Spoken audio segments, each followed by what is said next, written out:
We're ready. Thank you. Okay, welcome to the regular meeting of Hamilton City Council for March 27th, 2024, a little after 6 o'clock, and I apologize for being a few minutes late. We're in City Council chambers at 345 High Street in Hamilton. Roll call, please. Moeller. Present. Pullman. Present. Ryan. Present. Fear. Present. Vaughn. Present. Nab. Present. Lauer. Present. We have a quorum. Great, thank you. We're going to start off with an offering of prayer by Councilmember Joel Lauer, followed by the Pledge of Allegiance. Please stand if you are able. Lord, let us all be thankful for the blessings that you have bestowed on us. As we enter into the season of new beginnings, may you bless our future with continued growth and prosperity. May you watch over and protect our first responders as well as those who are serving our country. Amen. Pledge allegiance to the flag of the United States of America and to the republic for which it stands, one nation, under God, indivisible, with liberty and justice for all.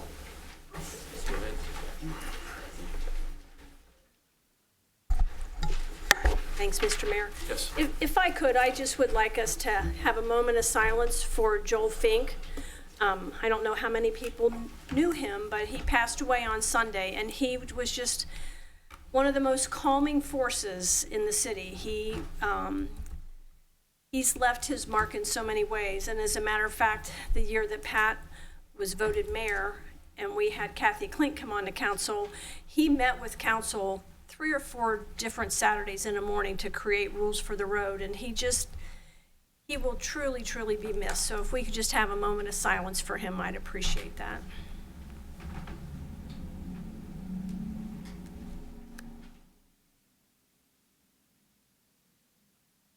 Thank you. He was a lifelong educator who gave so much to this city without people even knowing what he was giving. Yeah. Did a lot behind the scenes. Thank you. Here we have some special presentations this evening.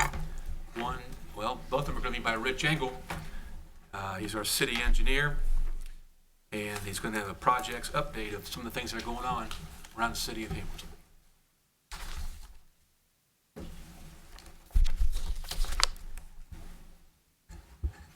Good evening, Mayor, Council, citizens of Hamilton. We're going to have a very busy construction year this year, and it will impact many of our motorists, citizens, and the traveling public. So I wanted to make everyone aware of what's going on and let you know what the expectations are. Our traffic signal system project continues. We're making the final fiber connections. The last 2 were crossing existing railroad tracks. One was CSX and the other is Norfolk Southern. We've completed the CSX crossing, but the Norfolk Southern one is still in the permitting process, and we expect that one to be done in the next couple of weeks. Because of that, we have not implemented all of our traffic signals using the fiber system. They're on cellular connections right now.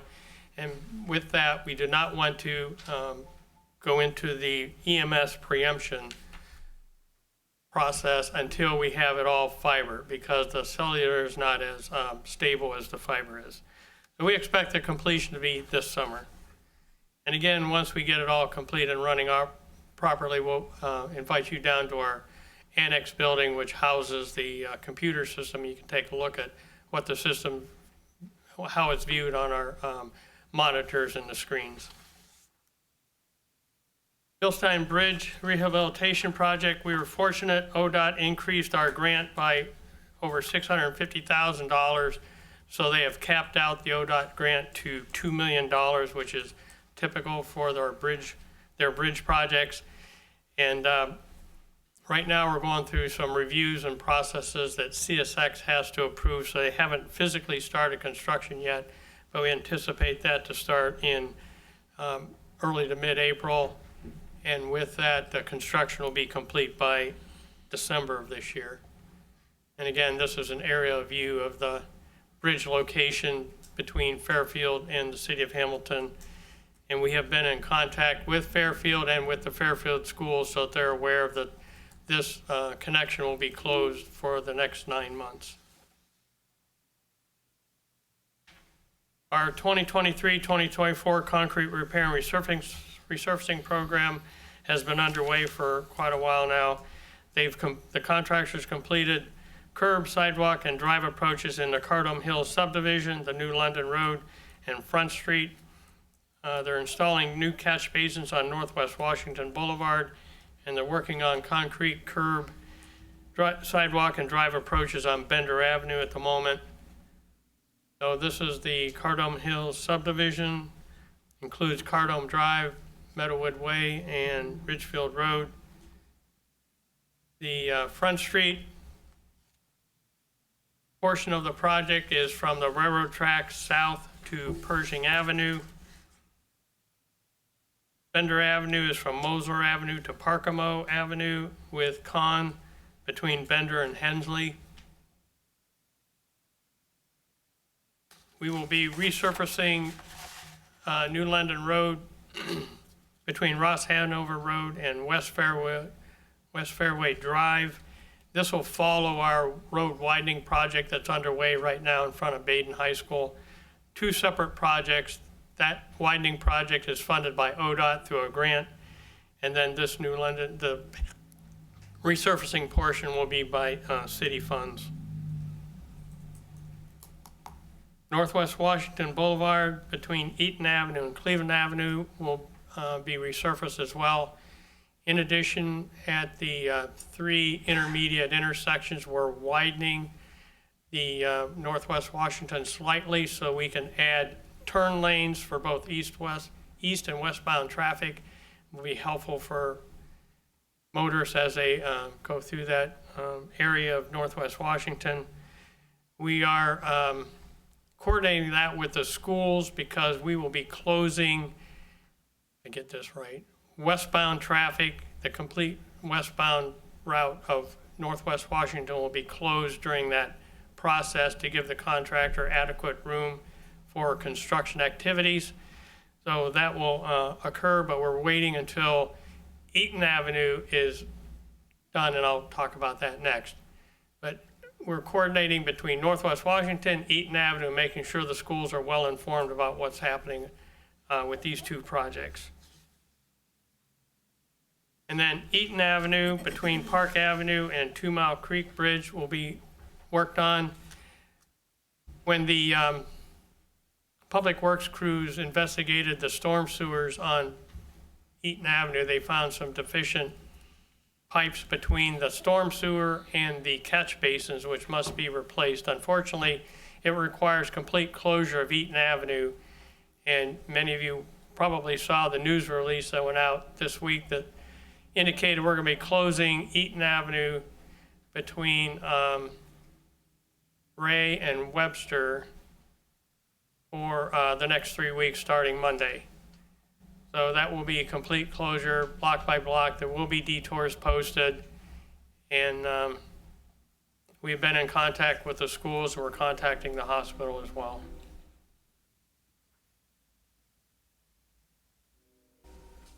And that's the current concrete repair and resurfacing program that's underway. The Fairway Hills subdivision water main and resurfacing project, this was one combined project. The water main construction is complete. The new water surfaces have been installed and are complete. The concrete curb, sidewalk, and drive approaches are underway. And the pavement milling and resurfacing will be scheduled sometime this summer. And this is the area that's affected by the water main and the resurfacing program. Also this summer, probably beginning in May, the Millville Avenue water main and concrete repair projects will be underway. The water main construction will require occasional complete closures of Millville Avenue. Again, we will send out news releases and work with the Department of Neighborhoods to make sure residents understand when and where the closures are going to occur. And then in addition, the concrete curb, sidewalk, and drive approach repairs will be done as a separate contract during the same time period so we can coordinate between those two contractors. This is the area of the water main and concrete. This is the water main project will be from Rockford to Smalley and Wasserman intersection, and also Renwood to Washington, and then also Donna from Millville to Elizabeth will have new water mains installed. The Millville Avenue resurfacing project will happen next year. We are participating with ODOT on the urban paving program. Estimated city share will be a little over $1 million, while ODOT will be contributing $537,000. And the project limits will be from the corporation line to the railroad tracks. So again, we're taking advantage of ODOT funding to assist us in getting this large length of Millville Avenue resurfaced. Here's the, starting at the West Corporation line to the railroad tracks.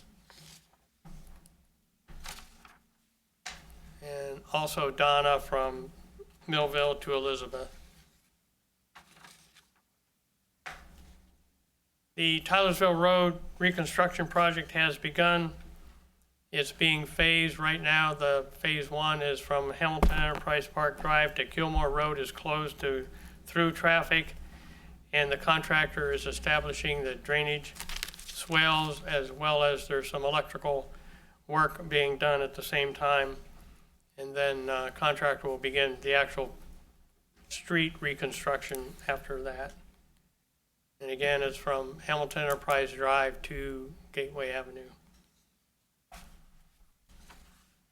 Also this summer, and I was unable to get a definitive date from ODOT today, but ODOT is resurfacing State Route 128 from Hamilton County into Butler County, and we are participating with this project as well. Our share is nearly $92,000, but we will be getting this portion of Pyramid Hill Drive resurfaced and this portion resurfaced. The split is if the roadway is completely in the City of Hamilton Corporation limits, we're paying that share. And if the corporation line is down the center of Pyramid Hill Drive, then ODOT is paying that full share. And lastly, I want to talk about the 2024-2025 concrete repair and resurfacing program. It will be bid later this year. We have a $1.23 million OPWC grant for this project and a CDBG grant of $500,000. And we have other sources of funding. We'll be using street levy funding, infrastructure renewal funding, storm and property assessment. And this will include Taft Place from Eaton Avenue to Brookwood Avenue, all of Holmes Court and Rutledge Court, Walnut Street from Martin Luther King Jr. Boulevard to East Avenue, Hanover Street from East Avenue to South Erie Boulevard, and Hancock Avenue from High Street to Fair Avenue. All of Van Buren Drive and Van Buren Court, Fairview Avenue from Neyland Boulevard to Pleasant Avenue, Williams Avenue from Neyland to Pleasant as well, and then Freeman between Williams and Fairview. 11th Street from Hensley to Bender, 12th and 13th Streets from Hanover Street to Grand Boulevard, 14th Street from Hanover to South Erie Boulevard, Lincoln Avenue from South Erie Boulevard east to the end of it, Joe Nuxall Boulevard from Pine Street to Neal Boulevard, and Greenwood Avenue from Miami Street to Neal Boulevard. That's the completion of the engineering update. The 2024-2025 program will start this year with concrete repair of sidewalks, curbs, and drive approaches, and then paving will happen next year. So just to let you know that it won't all happen this year, because the OPWC grant funding is not awarded and released until after July 1, we are not able to start that project until then. So there's a lot going on. We'll see a lot of activity. And for those of you who get questions about where city funding are going for street resurfacing, I will make a PDF and send this to you so you'll have that for answers to those that are asking the questions. Do you have any questions of me regarding this?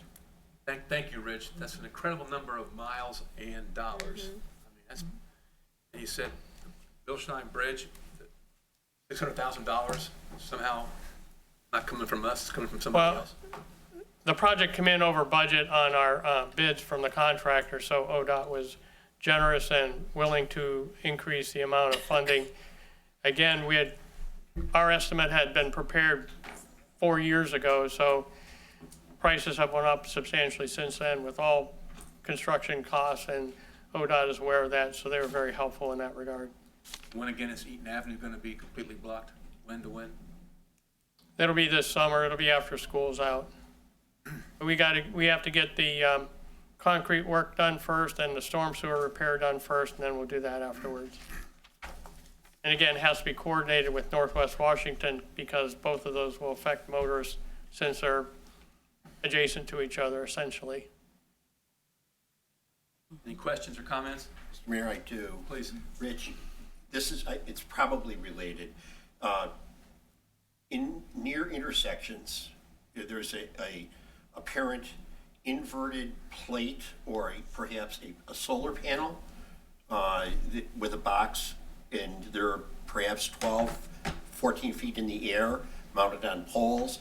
I've had a couple of people ask me what those black inverted plates are. Do you know what I'm talking about that are near intersections? They're probably solar panels used to power, and you may want to talk to the police department about that because I think they're installing cameras around the city. Okay, and they are fairly new, and I've had a couple of people call me Yeah. and say, Tim, what are those? And I said, I'll ask, and that was just this week, so again, I probably associated, but I'll go to PD and see what they can tell me. Thank you.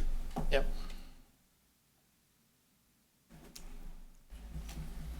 Any other questions? Thank you. And again, I'll send this out to everyone in the morning so you have that. Train depot renovation update as requested. I'll give you an update on that as well. The single-story building, the repair and replacement of the soffit has been completed. The roof rafters and soffit at the southwest corner is complete. They've repaired the underlayment as needed and then installed the new asphalt shingles. Actually, they are complete with the gutters as well. I just found that out today. And then they've replaced brick as needed and removed the graffiti. So essentially, the single-story building is complete in the work that was proposed to be performed. The two-story building, they've rebuilt the masonry adjacent to the roof on the north end of the building. They've rebuilt the masonry facade, replaced brick as needed, removed the graffiti. We were unaware of this, but there's an attic above the second floor, and apparently the birds roosted there quite often. And so that we have to do bird abatement in the attic, and we are waiting on a quote for that, and repairing the damaged brick at the top of the wall. We're waiting on a quote for that to be submitted as well. They have repaired and replaced roof rafters and soffit, needs to be done yet. Install new underlayment and asphalt shingles, that is to be done after this other work is complete, and then finally installing new gutters on the building. The budget from council was $2 million. The expenditure and encumbrances to date is $1,965,702.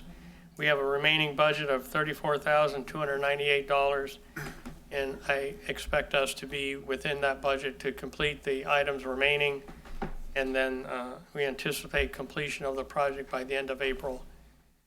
And as some of you may know, I've set a train depot committee meeting for next Wednesday, the 3rd, so we can talk about what needs to be done at the next steps. Are there any questions on this? Any questions?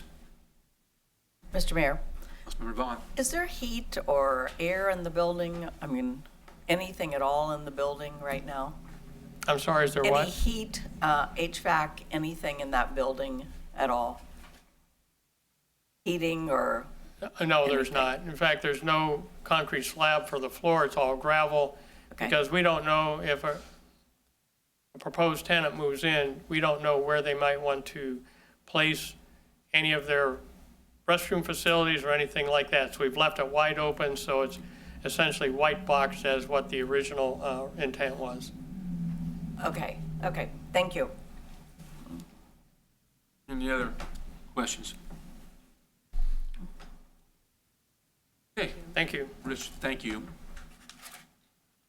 We now go to audience of citizens. Okay, individuals who wish to make comments may speak during this part of the agenda. May wait until the item is up on the floor for council vote. All individuals who wish to address council at this time are required to sign this blue public speaking book. Each speaker is allowed up to 5 minutes. And we've got 2 people who've signed the book. First one's Jim Loneman.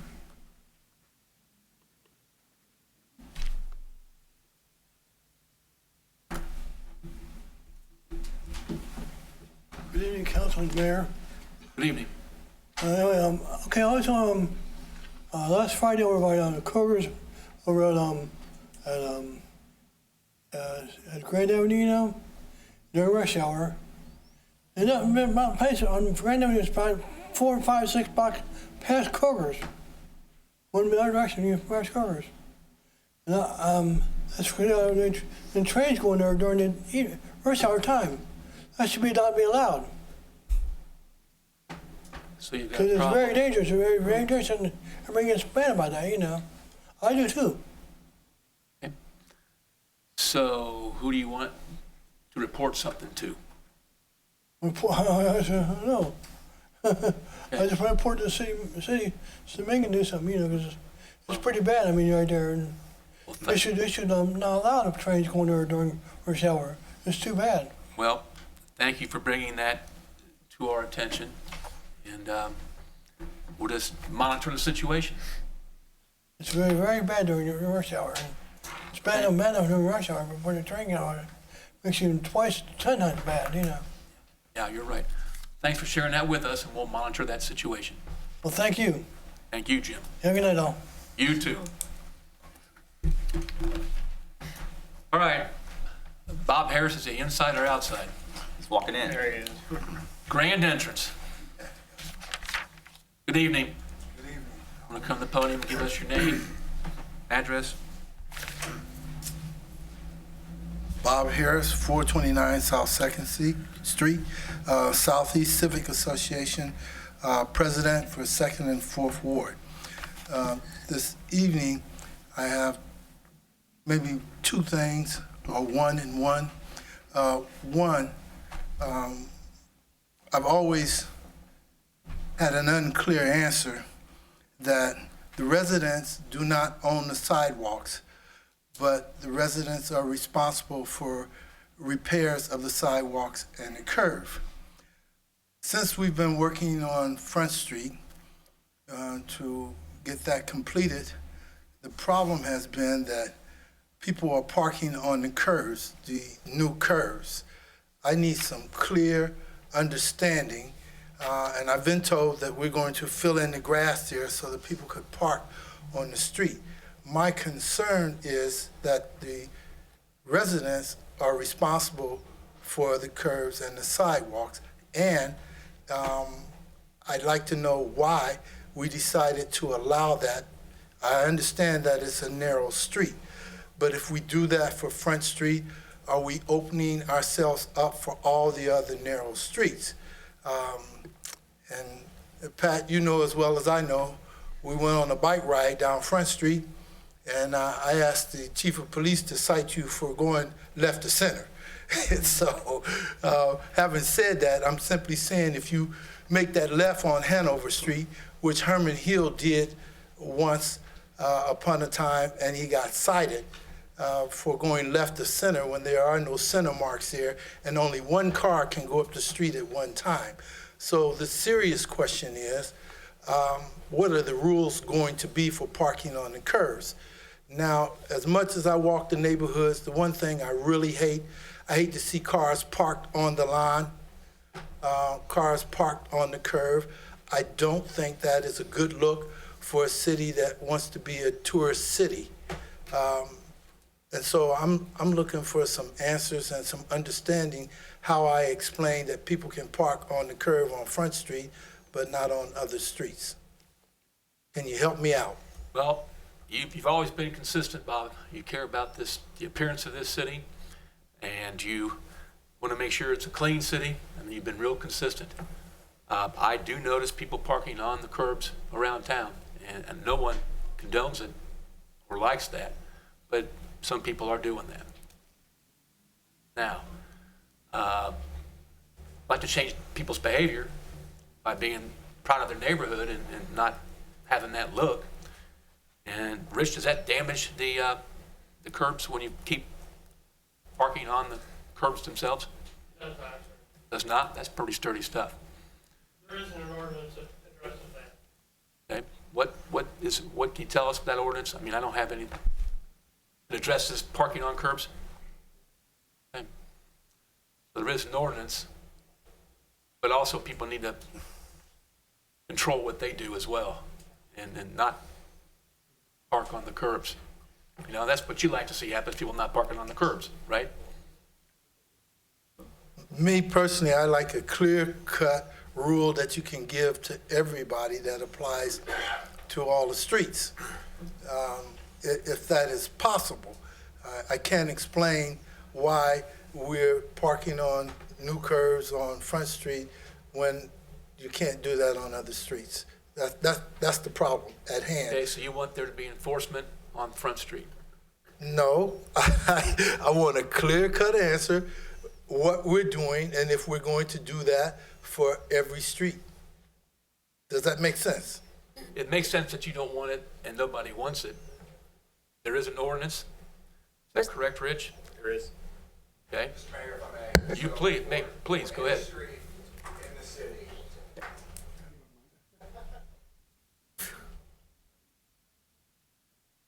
You know the rules. So for any street within the city, in the tree lawn, if the tree lawn is hardscaped, and so that means concreted in between the curb and the sidewalk, then it is allowed to have parking in that area. So that is the rule. That part of the curb. Yeah, so it's Right. so you mount the curb and you park in the concreted area, the hardscaped area between the curb and the sidewalk. So if it is tree lawn, if it's dirt there, you cannot park there. But for any other street, if it is hardscaped, you may do that. And so in this instance, where we understand that it's a narrow road, and then so some individuals would like to still keep that on-street parking in that area. And so for those areas that are hardscaped, that are concreted in between the curb and the sidewalk, they may park in those areas.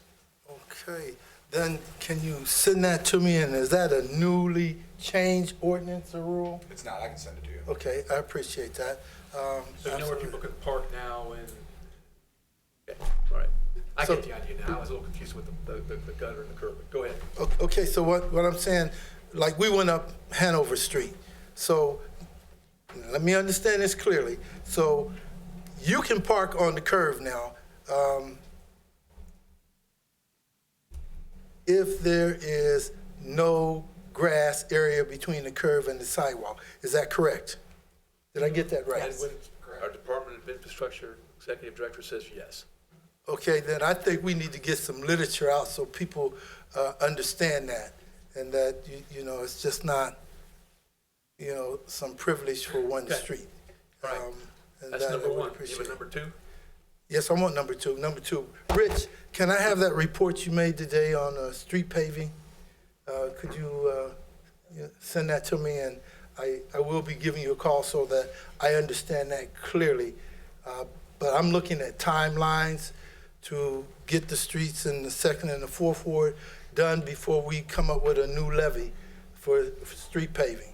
I'm just being straight with you. I just want to make sure that, you know, we get it done before we put on another levy, and that, you know, the citizens understand what we're doing and how we're doing it and why we're doing it the way that we're doing it. With that, Pat, So you'll have that information? I'm answer a lot asking of for your that. questions? I'm asking for that, yes. Well, he's always been very good about getting, I know, emails to you and paperwork to you. Front Street looks nice, it needed to get done, it got done. Yes, and so we're moving on to the next street as soon as we complete that project. And just looking at what we can do, and I have asked over and over and over what it is, what businesses we will allow for certain streets. What do we want to see? Because my feelings is if it doesn't fit, then we don't want to approach that area. Well, Very simple. thank you for your leadership, and we continue to discuss how we can make all parts of our city better. Hey, thank you. Thank you. Good evening to all the council. I forgot to say hello. And Carla, I'm still looking for that audience with you. Appreciate it. God bless you. You too. Thanks, Bob. God bless you. Okay, that takes care of audience of citizens. We now go to the consent agenda. That includes all staff reports, caucus reports, and monthly information report. This month being February 2024 financial report, February 2024 investment report. We're going to go into committee of the whole so that council can ask questions about these items that are on the caucus agenda. So I'll set the motion that the regular meeting be recessed and the committee of the whole take place. So moved. Second. Motion by Councilmember Nab, second by Councilmember Pullman. All in favor, please say aye. Aye. Opposed, same sign. Hearing none, that motion is carried at 6:35. Okay. You want to lead us through this? Yes, sir. Okay. So our first item on our agenda will be a presentation by our police chief, Mr. Craig Bukai, related to amending Schedule A.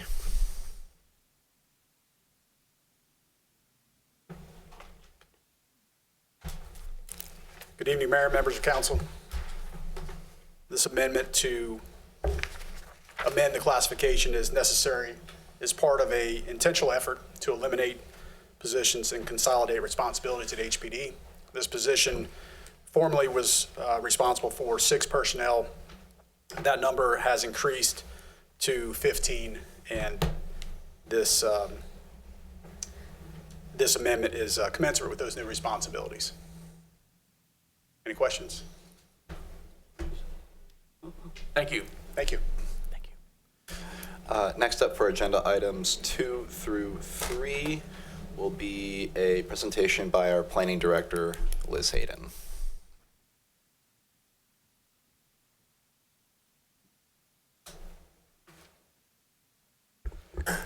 Good evening, City Council and residents of Hamilton. The first 2 are easy. We have 2 dedication plats, which basically is kind of the after, the kind of cleanup after we do a roadway project, making sure that what was previously private property now becomes part of the right-of-way, that we've had to purchase land from anyone. And I just kind of want to note that I think you'll keep seeing things like this come through from the planning department. But that's because we have Todd Balfe in the engineering department, who is our city surveyor, and he is doing an excellent job working to clean up all of this and make sure that the right-of-way is dedicated throughout our city. So I just want to say, even though I'm presenting on it, it really is Todd Balfe that's doing all the legwork on these. Any questions about these 2? The next one, I have a bit of an extended presentation, so bear with me. But I'm presenting tonight our proposed 5-year update to Plan Hamilton, which is our city's comprehensive plan. It aims to answer the question, what's our vision for the city of Hamilton for the next 10 years? So best practice says that every 5 years we need to do a major update. So we've been working on that over the past 9 months, and we are ready to present to you what staff is recommending to be the updated plan. We launched the update process back in July, and it has really been a partnership with the planning department and the Department of Neighborhoods from the get-go, help making sure that we connect with residents, get their feedback. So went to all the 17 strong neighborhood meetings, disseminated on social media, internet. We, met people where they're at. We went to Kroger and tried to talk to people at Kroger and sent letters out in neighborhoods that we weren't getting good response rates, paper copies in English and Spanish, yard signs in English and Spanish around the community to try to reach people. And we were asking questions about what was important to our residents and other stakeholders and what we're doing well and what we need to focus more on. We ultimately got 1,266 survey responses.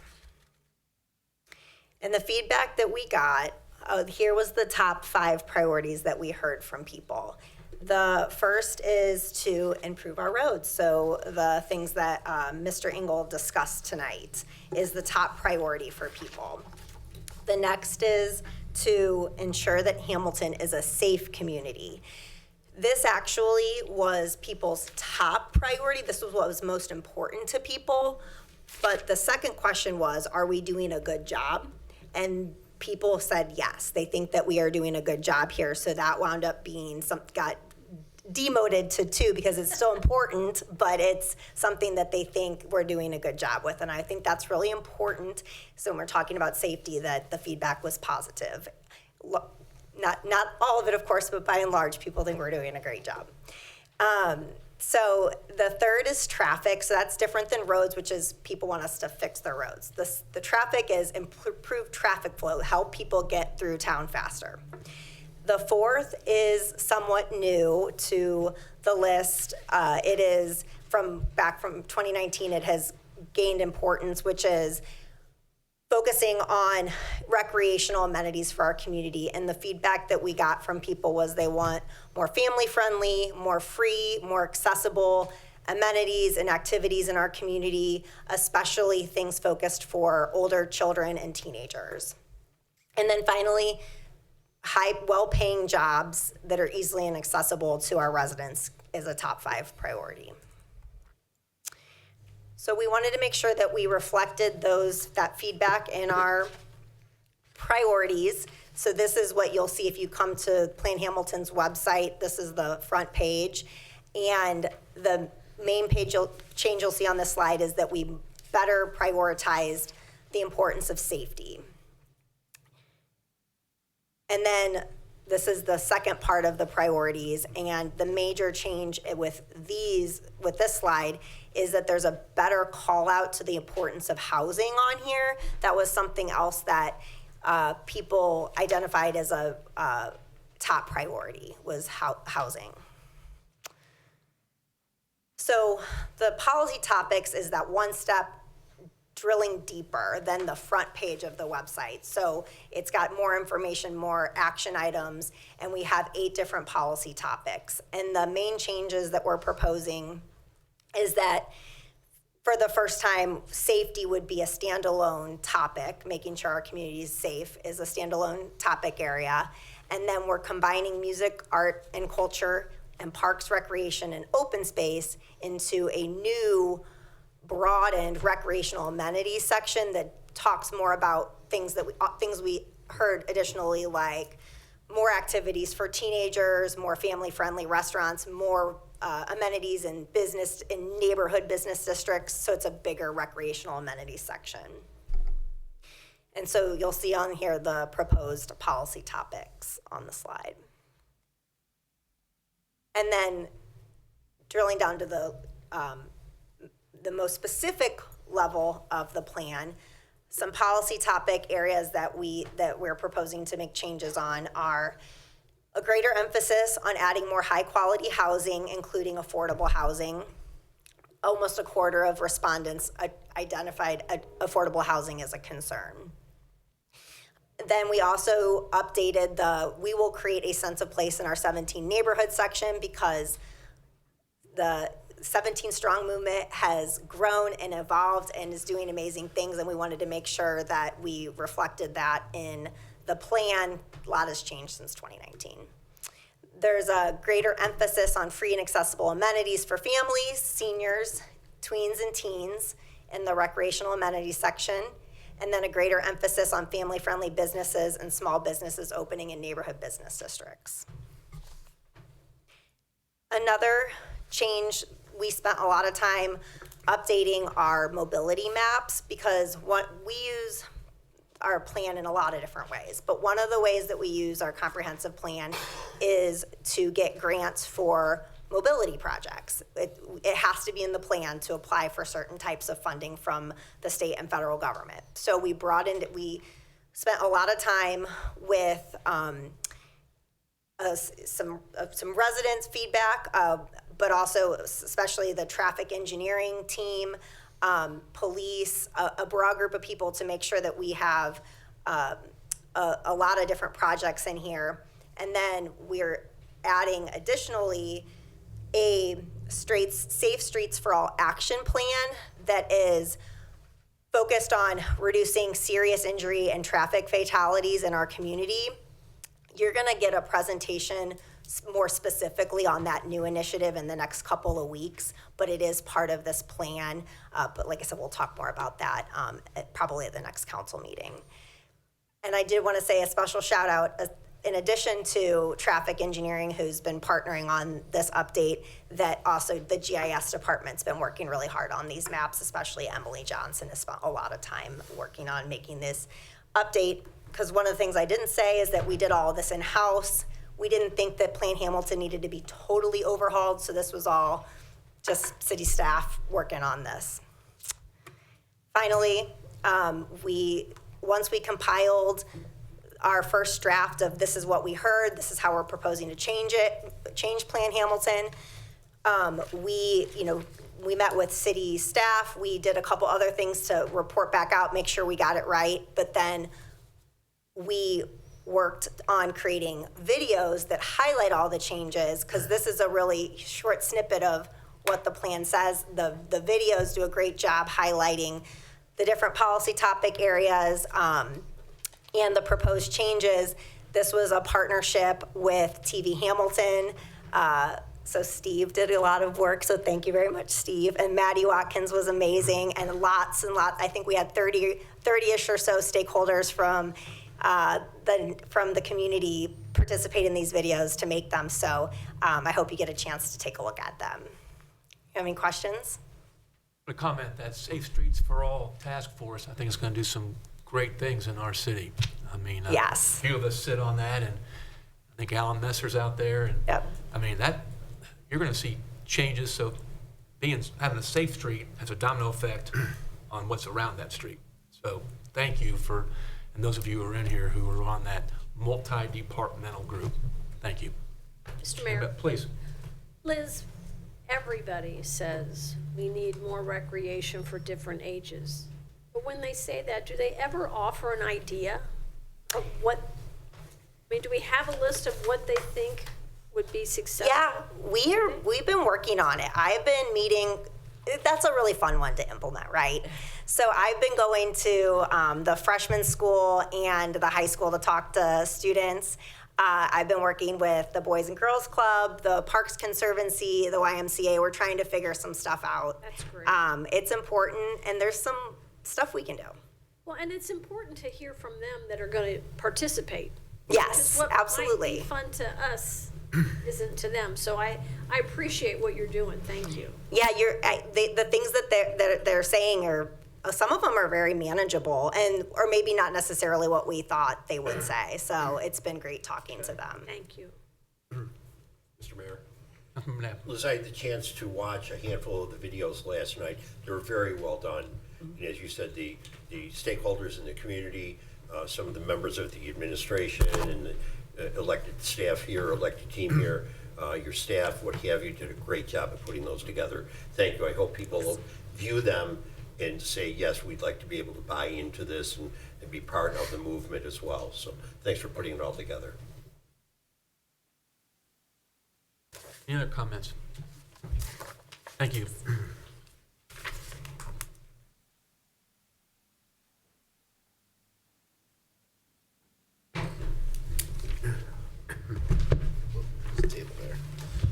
Hello, Mayor, members of council, Daniel Tidyman, City Clerk. I will admit my report is not as exciting as Plan Hamilton, but I will do my best. But your suit is. Your suit certainly is. Thank you. Thank you. It's for Easter. It's for Easter. So my Caucus report deals with a change of stock application for Noonan's, which is located on 1350 Main Street. My understanding of this is that if there is a change in percentage of stock ownership of the actual company or permit holder, they then have to submit an application to the Division of Liquor Control. We have circulated this around to applicable city departments, building, health, fire. They've had no objections to this application. My understanding of this as well is I don't think this is going to impact how they operate. These days, they're still going to be authorized to sell beer, wine, liquor, and continue their sales. So this, to me, acts more as a formality than anything else. Does anybody on council have any questions about this? Any questions for Daniel about that? No. Any questions where I got my suit? Anything like that? I'm sure there's a story behind it. I want to know where you got the tie. I like the tie. Oh, thank you. We'll chat after. Okay. And then lastly, for agenda item number 6 will be a presentation by our city manager, Mr. Joshua Smith. Thank you, Mr. Tidyman. Mayor and council, the recommendation is to authorize and direct the city manager to execute a cancellation of promissory note and a mortgage release with Vora Technology Park. As council's aware, many in the public may have heard, Miami University is in the process of purchasing the Vora Tech Park. In conjunction with Butler Tech, they're going to be creating an advanced manufacturing hub that's utilizing industry partners in a variety of ways, automation, mechatronics, machine learning, smart manufacturing. It's an incredibly exciting, honestly, probably one of the top 3 exciting things that's happened since I've been city manager. Part of the deal, Miami is in the process of purchasing it. Mahindra Vora, or Vora Technology Park LLC, entered into an agreement with the city about 8 years ago where the city provided a $1.6 million forgivable loan. The loan was to be forgiven based on income tax that was built into that agreement. Of that 1.6, everything has been paid, but the final $480,000.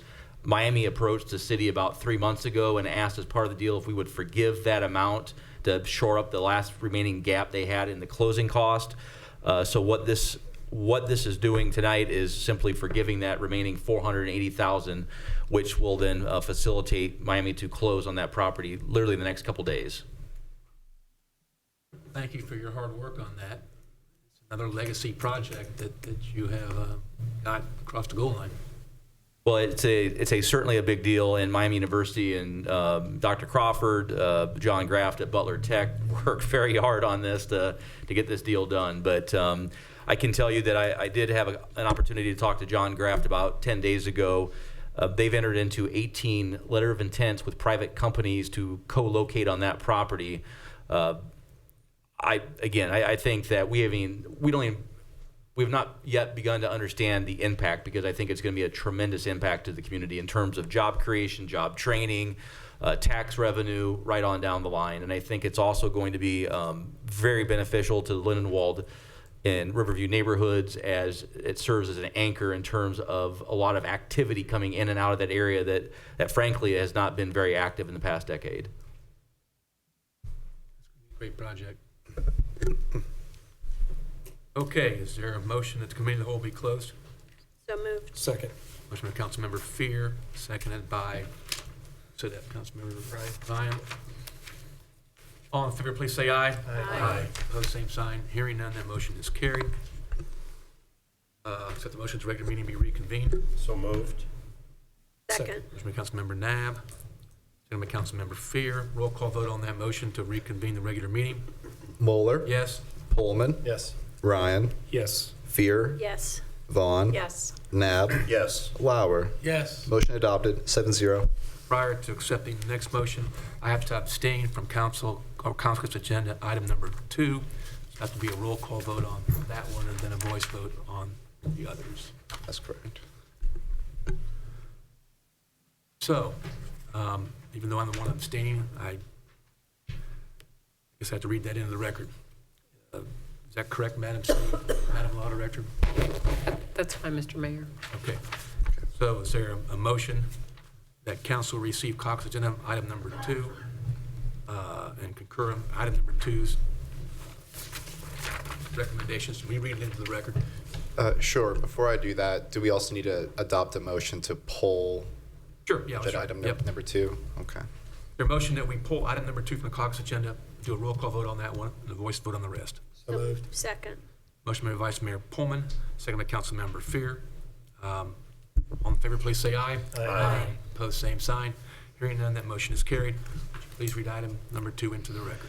A recommendation relative to a right-of-way dedication plat request to dedicate parts of city lots 31268, 6793, 5086, 5084, 5085, 15592, 1697, 1696, and 1695 as public right-of-way on the intersection of Main Street, Millville Avenue, and Eaton Avenue, First Ward South Side, City of Hamilton applicant. Is there a motion that council receive item number 2 of the consent agenda and concur in the recommendations on item number 2 as read into the record? So moved. Second. Motion made by Councilmember Nab, seconded by Councilmember Ryan. Roll call vote on that motion, please. Moeller, Dane? Pullman, Yes. Ryan, Yes. Fear, Yes. Vaughn, Yes. Nab, Yes. Lauer. Yes. Motion adopted 6-0 with 1 abstention. Is there a motion that with the exception of that item 2, council receive the reports of the consent agenda and concur in their recommendations? So moved. Second. Motion made by Vice Mayor Pullman, seconded by Councilmember Ryan. I just kind of roll into a roll call vote on that. Okay, I thought my bad fault. It's not a roll call. All in favor, please say aye. Aye. Opposed, same sign. Hearing none, that motion is carried. Okay. So we now go to council actions pertaining to legislative items. And I'll accept the motion. Mr. Mayor, Vice Mayor Pullman, motion that I move that a note be made upon the minutes that each member of council was furnished a printed copy of each item of legislation prior to its being considered at this meeting. Second. motion by Vice Mayor Pullman, second by Councilmember Nab.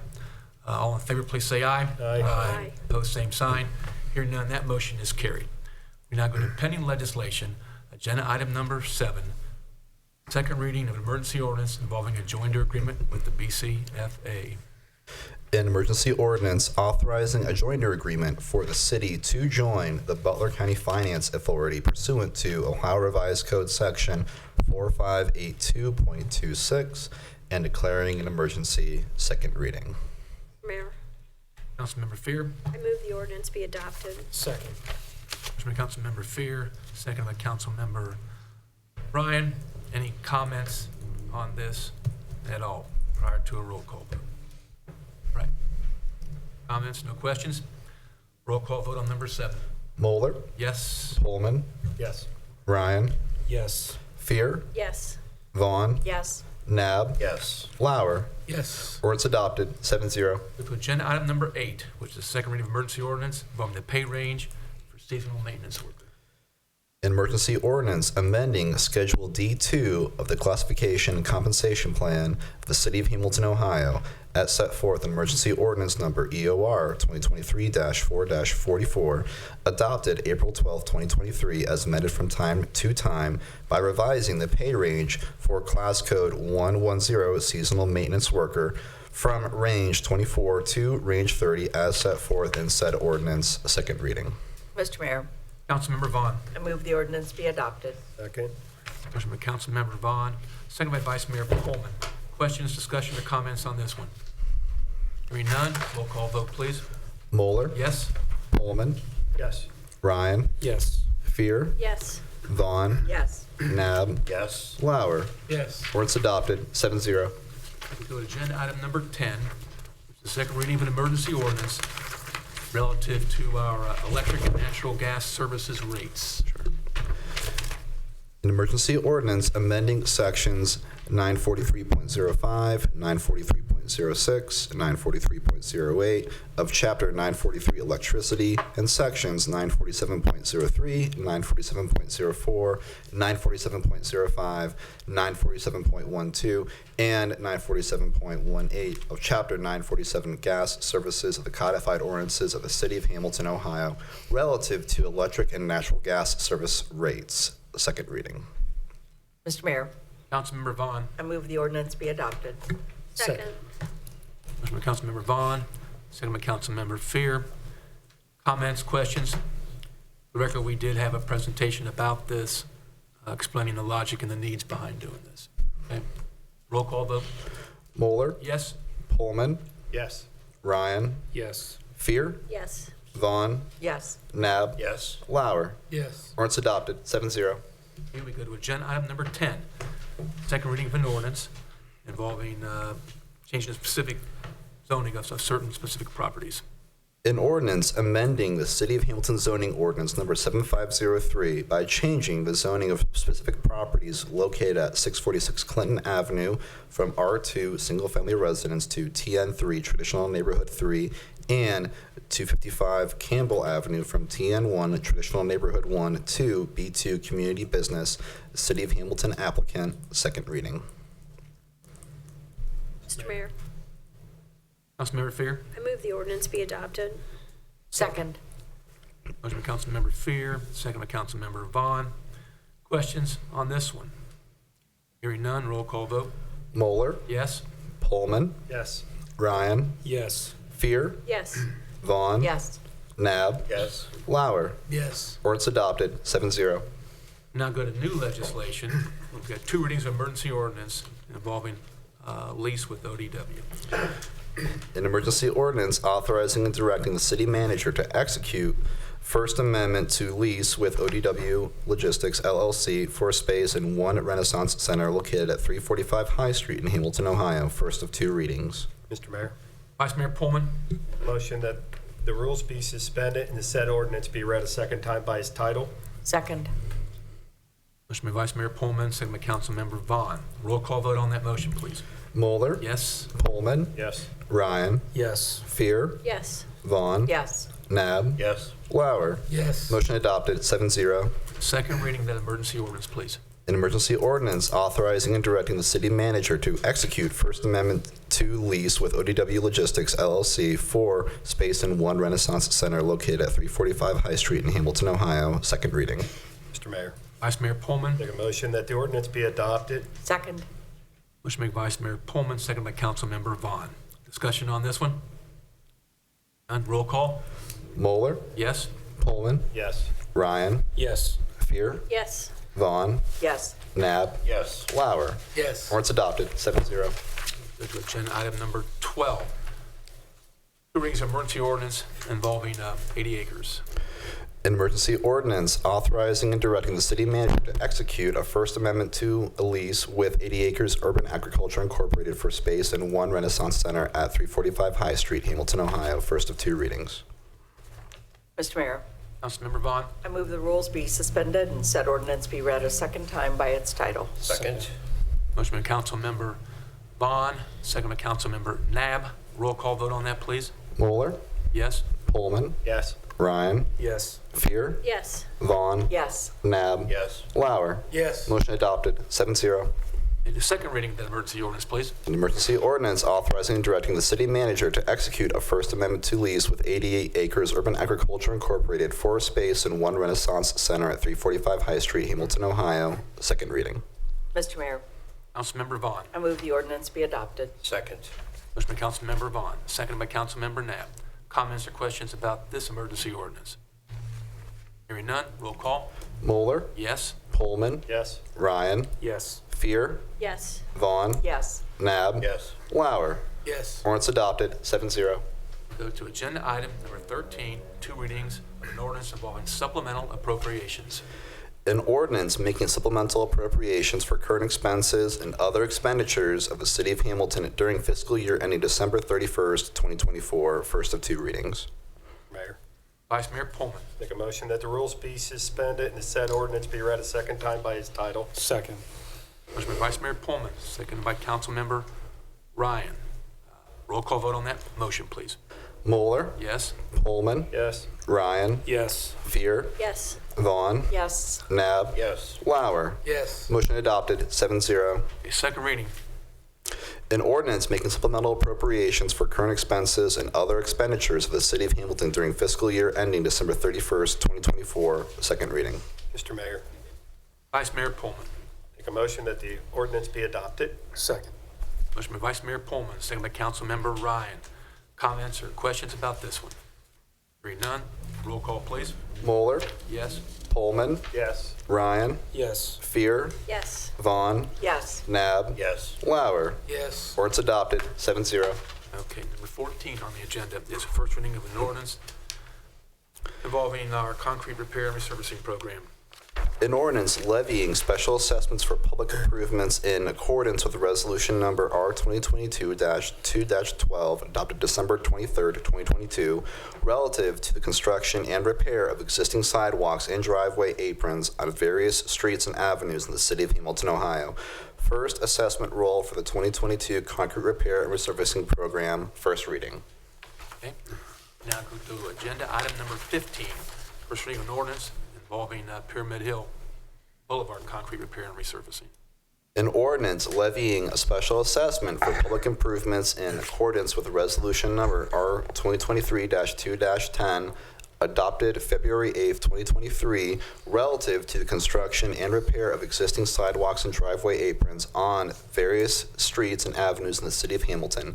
Final assessment roll for the Pyramid Hill Boulevard concrete repair and resurfacing program, first reading.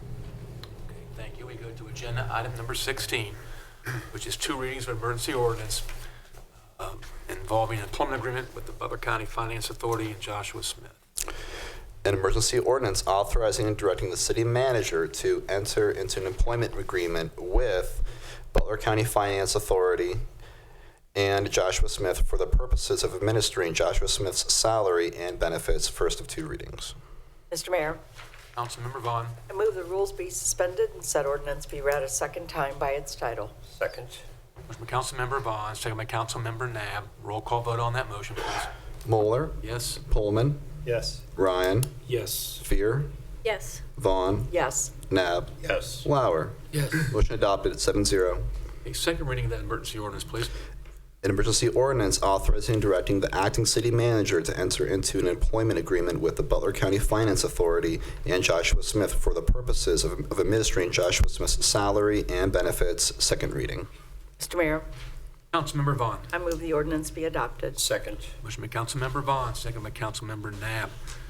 Discussion or comments about this emergency ordinance? Hearing none, roll call vote.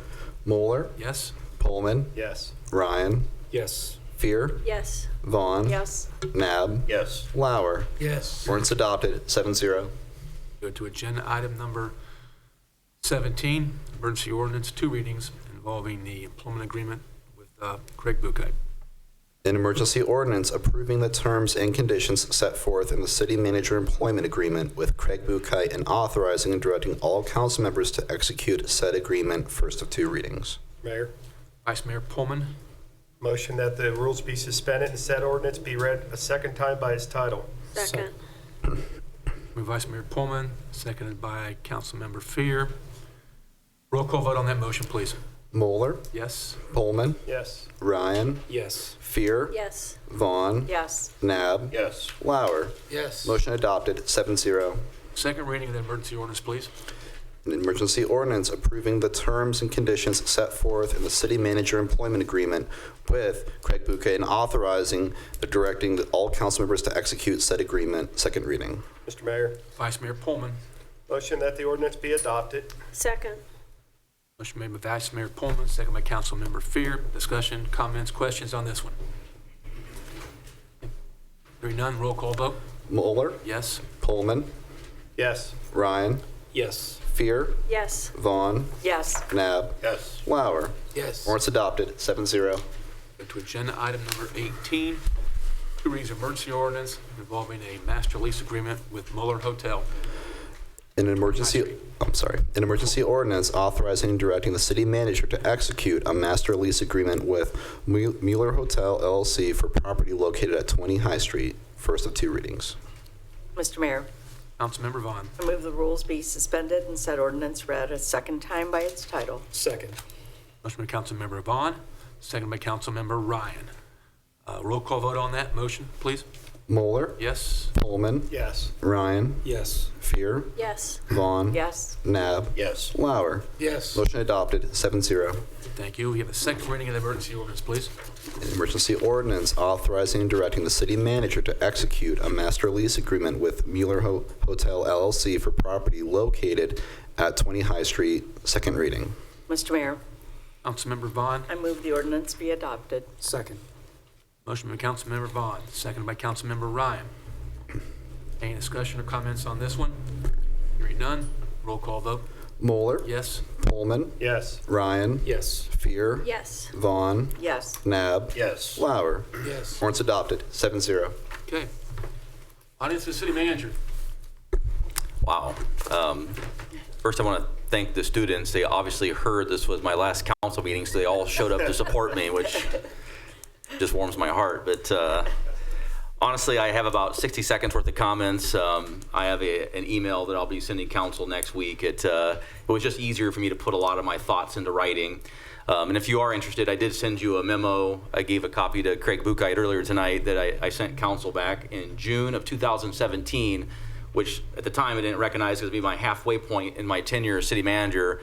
But I truly believe a lot of the progress the city has made was at that a period of time when we shifted to the executive director organization with Scott Skermese, Tom Vanderhorst, Tim Wordman, and at the time Jim Logan, which is now Edwin Porter. But the work of those 5 individuals, when you count Jim Logan, no doubt changed the trajectory of our city, and I can't thank those 4 in particular enough.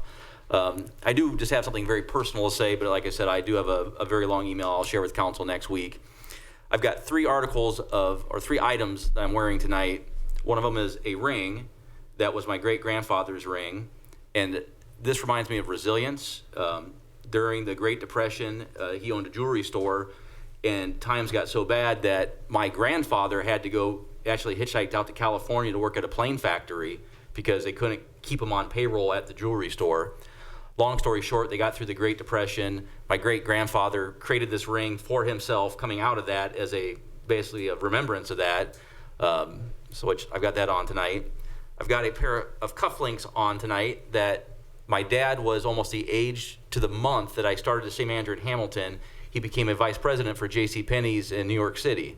To me, that was determination.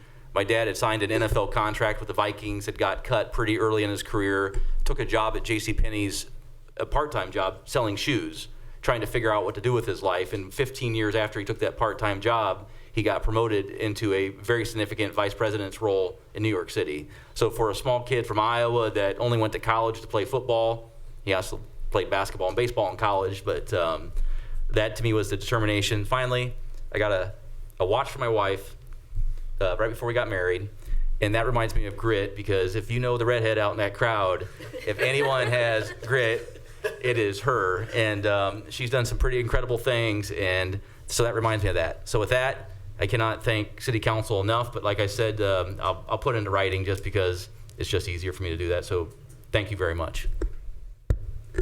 Okay. Audience of City Council. Mr. Mayor. Councilmember Knapp.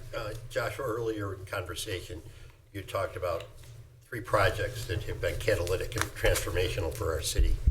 The most recent now, the continuum of just a massive promise from Champion back in the day, then Vora Technology, and now the opportunity that we've taken with Miami, and that will be for years to come.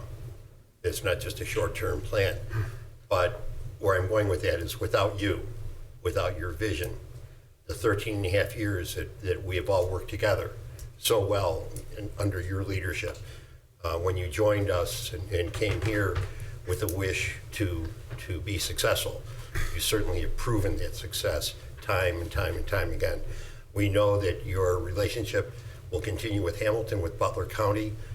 We're excited for you, for your family. We're excited for the opportunities that we have in front of us. that your council is all very, very proud to have worked with you. We wish you nothing but the best as you move along in your career. Thank you. Thank you. Anybody else? Well, Joel is trying to say something. I just, oh, please go ahead. Joshua. Please don't cry. No tears here. Love don't live here, no more. Joshua, in the 2 years that I've worked with you, I have never been more impressed with a person. I have witnessed many of athletes that I have coached with resiliency, determination, and grit. I have never come across a person at any level, including some very high-level coaches, that has your determination, your resiliency, and your grit. If I had to describe someone, and those were the three things I came up with, I think that that would make you're an example for every young man that comes through. I appreciate what you've done. I appreciate the extra time that you have spent with me to teach me. I appreciate our relationship, and I'm looking forward to working with you in the near future. Thank you. Mr. Mayor. Yeah, sure. So I agree with everything that they've said and everything they're going to say, but I want to thank you for everything you've done, and thank you for not leaving Hamilton, for helping still keep that momentum going. So I appreciate that. Best wishes to you. I'm going to quote a Clint Eastwood movie. I'm not sure if it's a Civil War movie or a Western, but it's been a real honor to ride with you. I think we can all say that because we all rode with you as you led the way through valleys and peaks. So thank you very much for letting us work with you to improve this city. Thank you. Denise. Well, Joshua, congratulations. Thank you for everything you've done. Thank you for your service to this community. I know you sacrificed a lot. You definitely are leaving the city better than you found it, and that's something I've heard you say countless times, and that's a great philosophy for all of us to follow. Leave something better than you found it. And I'm so appreciative of all the hard work that you put into this, the vision that you've had, and just getting everybody involved to make Hamilton a better place for all of us. So thank you and best of luck. Thank you. And Joshua, thank you. Go ahead. You're up. For the students that are here, I know you're here for your government class. They're not here for me? I thought they were here for me. They are, because this is a model government, not because we're on it, but because we had a great leader. And I will say it, Joshua was 36 years old when he took over as a city manager of this town. And that's remarkable. Most city managers stay 4 or 5 years. He's been here 13 years.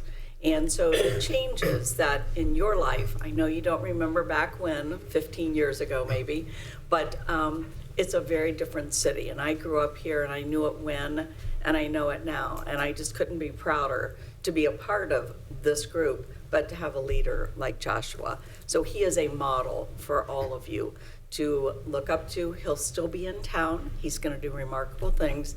But when you hear that name, think about someone who changed your city. Thank you. Mr. Mayor. Vice Mayor Pullman. Joshua, my dad used to have a saying that used to kind of drive me crazy hanging up on his desk, and I figured it out as I grew up in business, but it said, if you work, you will succeed. If you don't, you will fail. It's as simple as that. And I don't know who wrote it, but I started living by it, and I think you definitely have done that here. So it's you got to put in the work to succeed, and you definitely put in the work. And I've always lived by that, and I'm glad you live by it, because we are definitely a better city now. So thank you very much. It's been good working with you, but I think we'll still be working together. So absolutely, I do appreciate that. I do need to bring up one other thing. I got a minute? You got a minute? Okay. Mr. Knapp and I were invited to Marshall High School. It's a trade school, and it's we just did a ribbon cutting there. And the trade school is a great school that it's for people. They realize that people don't learn don't learn like everybody else. So it's a great option for people that have trouble learning. They can come in and learn the trades. It is actually, we were shocked when we walked in. It's over at the old Hamilton Plaza. It's an amazing building what they have done. I actually want to go back there during the live session and see what it's like. It's just great to have a program like this, such as Boys and Girls Club over there. So Tommy, you do a great job back there. We have so many options that are coming available to Hamilton. And I encourage anybody that just wants to stop by and see Marshall High School over there and see what they're doing for, kids that are in high school that, maybe just have a difficult time learning, but they're learning some great trades over there, culinary, medical, construction, engineering, business. They're doing all kinds of things. And the best thing is they revamped a really old building that was kind of falling apart, and it looks great in there. So thank you again. That was Kelvin. I'm gonna miss his last name, Moss. Kelvin Moss that invited us there, and I really enjoyed the day. Unfortunately, I didn't get the good desserts that they made. I had to leave. So, but they did a great job, and again, everybody in Hamilton, just drive by and take a look at it. I'm sure they'll take you a tour of it. And if I might piggyback, one of the things that they shared with us in the ribbon cutting ceremony, they expected 60 students in their inaugural year. Yeah. They have 288 students that might not be at any of the high schools in the greater Hamilton area, but not for the Marshall High School. They tend to the schedules of the students, morning sessions and afternoon sessions. Most of the students have jobs away from the high school and things, so it was really a very telling afternoon for Vice Mayor Pullman and I to be able to visit with and meet the staff there, as well as many of the students that were our guides and in tours for the afternoon. But very, very impressive. We've been invited to come and visit, as Eric shared in his comments. But I would invite any of you, as Eric said, at I guess it'd be the east end of Hamilton Plaza, that they have totally redone that facility. And it's something that we should all be very proud of. They have 300 students now, is what they said. 288. Yeah, exactly. right at 300. Yep. Yeah, and it's a remarkable program. So we appreciate these programs.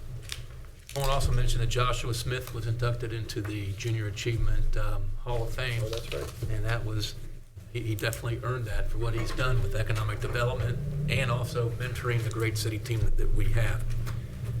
Also, our city fleet maintenance department is on track to be named top 50 in the United States, and that's a big deal because those top 50 are, to make that top 50 group, you're competing with military vehicles, you're competing with federal and state. So that's quite an honor for Edwin Porter and his infrastructure team to have a top 50 in city fleet maintenance. Can you put the photos up there? All right, I'm going to talk briefly, but I know Joel Lauer probably wants to talk even more about it. But Jefferson Neighborhood had an event last week. It was a good experience for those of us who were knocking on doors in the Jefferson neighborhood, and a good experience for those opening the doors. Because in a lot of ways, it did open up dialogue, whether they were Spanish speaking or not. We were all paired up with folks who knew how to speak Spanish, and just a really great event, knocking on doors, learning about the neighborhood, and they learned that they can talk to us and we can exchange ideas about improving. Councilmember Lauer? This was a wonderful event. I think it is a demonstration of our city and our city team. I want to thank Maddie Watkins.